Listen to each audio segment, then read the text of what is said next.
Welcome back to the studio on this incredibly freezing cold morning. I'm just getting finishing touches done on these samples for the commission client. Had to leave them longer than expected to cure,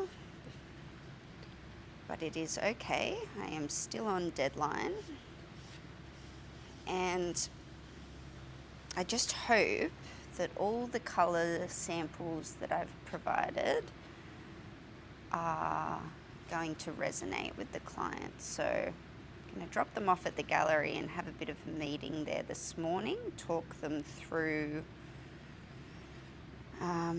my thought process and the potential options that we have.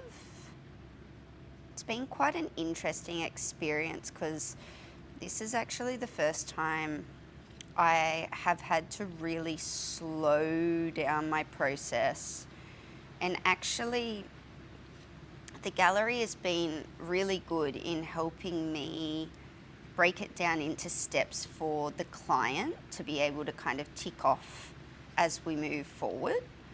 I'm just loving what's happening in here. I'm not going to be carving into all of them, and these are obviously not built up and as textured as what they will be because I need a lot more time to do that. But I'm just hoping that the colours resonate. They certainly have a really beautiful, earthy, sandstony vibe to them. And I thought today, while I'm doing this, it might be nice to talk about the process of commissions. So let's talk commissions. Some artists love them. Other artists refuse to do them. I've always been one of those artists that thrives off a challenge.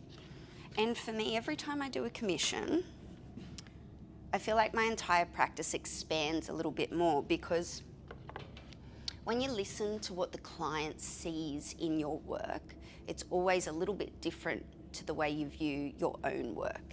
And that feedback makes you go, oh, well, if that is the interesting part to the client, I wonder how I could make that process in my work even better. And not just the size of this work, but the colours that they have requested have been an awesome challenge for me, like in no way stressful whatsoever. And in actual fact, this client really wants a lot of breathing space in the work, so less busy than my normal work, and I've been trying to have a lot more breathing space in my work for quite some time. So this is going to be a really, really good opportunity to test out some of these ideas that I've had. And colour-wise, I have no idea whether they're going to resonate with these colours at this stage. So these might all get tossed in the bin. I might have to start over.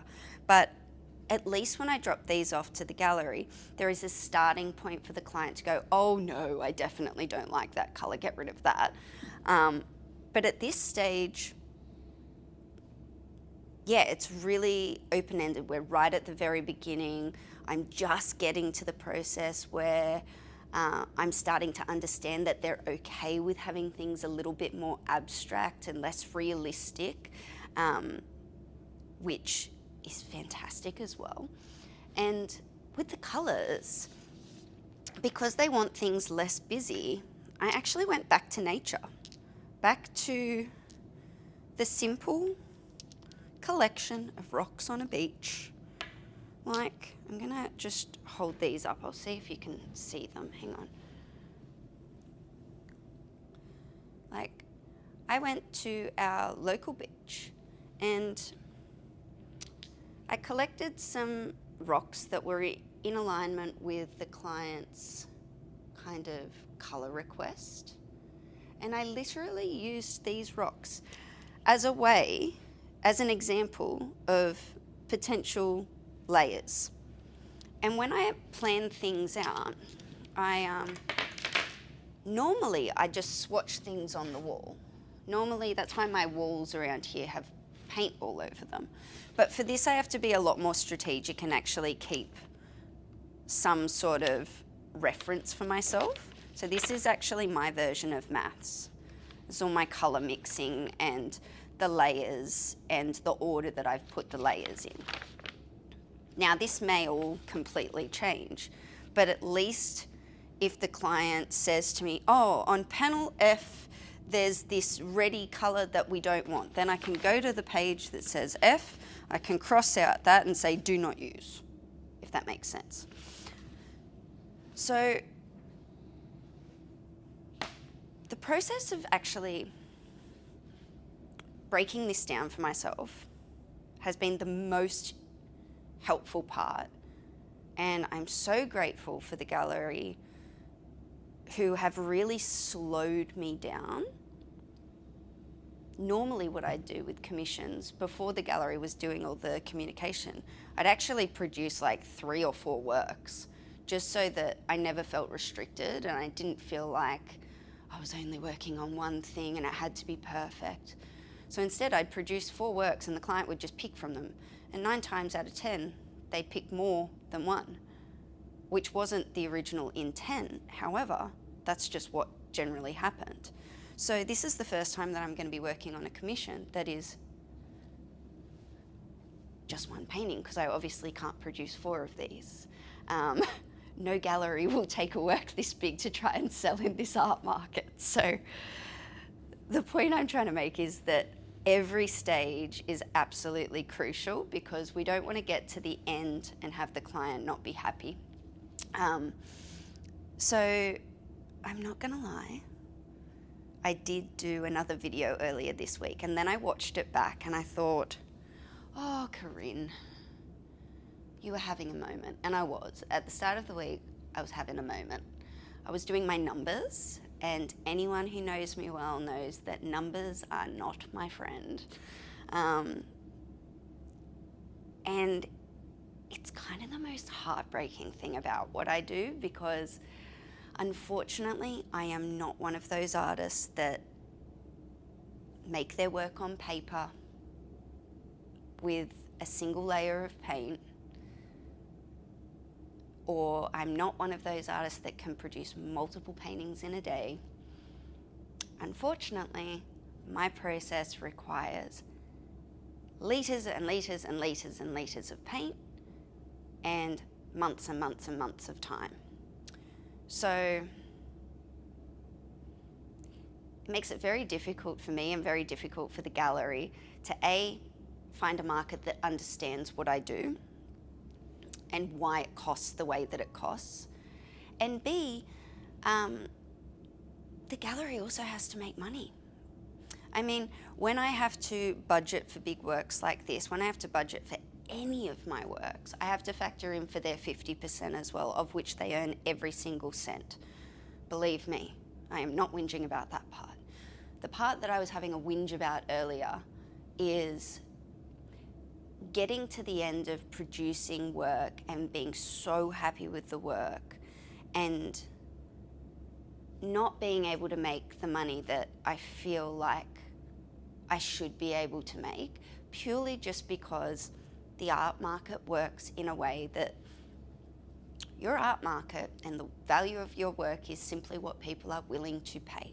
Yes, we have a formula to keep everything in alignment across the board, but just because all of the expenses, the panel costs, the paint costs went up around 30% during COVID, that doesn't necessarily mean that I've been able to raise my work prices 30%. So every time we have a little discussion with our financial advisors, my business is always a topic of conversation because I always have loss. So I don't know, maybe this is educational for some of you. Maybe some people think that I make shit tons of money painting paintings this big. And the fact of the matter is that it is impossible to with my process. part of me loves that because I'm one of a kind, or at least that's what I'm told.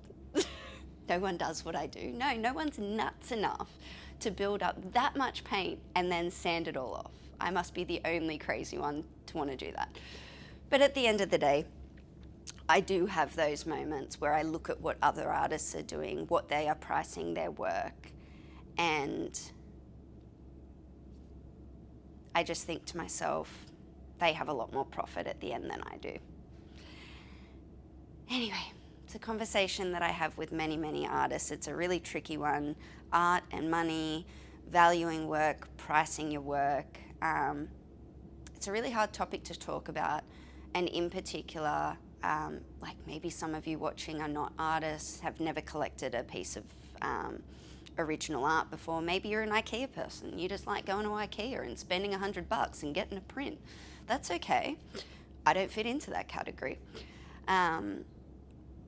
But I thought that it would be beneficial to maybe briefly mention some of those things so that people are aware of what actually goes into producing the work. So what I will tell you is the panel alone cost me $2,300. The paint costs I have estimated, I don't know whether I should say the number, but it's in the thousands. It's in the thousands of dollars. So, and I somehow still have to be able to afford to pay my own bills. So, yeah, it was a rough start of the week.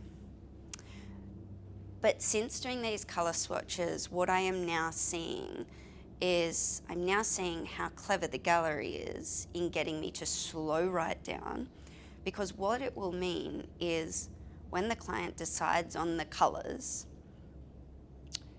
for example, if I have a whole area that's just going to be, you know, a 3-layer palette, means I'm actually saving money on paint.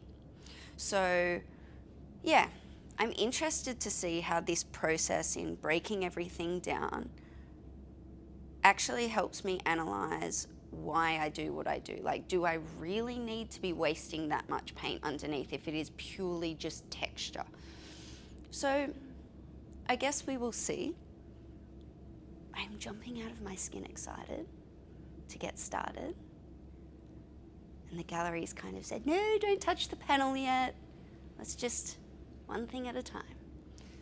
So yeah, it's been a big week.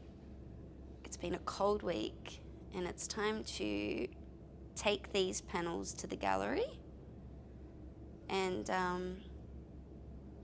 yeah, move things forward. Oh, and I should say as well, like, I'm sharing this because these are just color swatches. You guys are not going to be able to see the commission until it's done because that's for the client. Client needs to be able to see it first. I don't think it's the right thing to do to kind of share the process of it. However, what I have decided is I have decided that I am going to work on some smaller paintings, just so that I've got something to jump to if I'm getting really frustrated. So there will still be a lot happening in here, and I'm still going to post each week. So keep your fingers crossed for me on this. Let's hope I just get a straight out tick of approval. And if not, we will be back to the drawing board, and I will love that process too. But have a great weekend, guys, and I'll be back with more.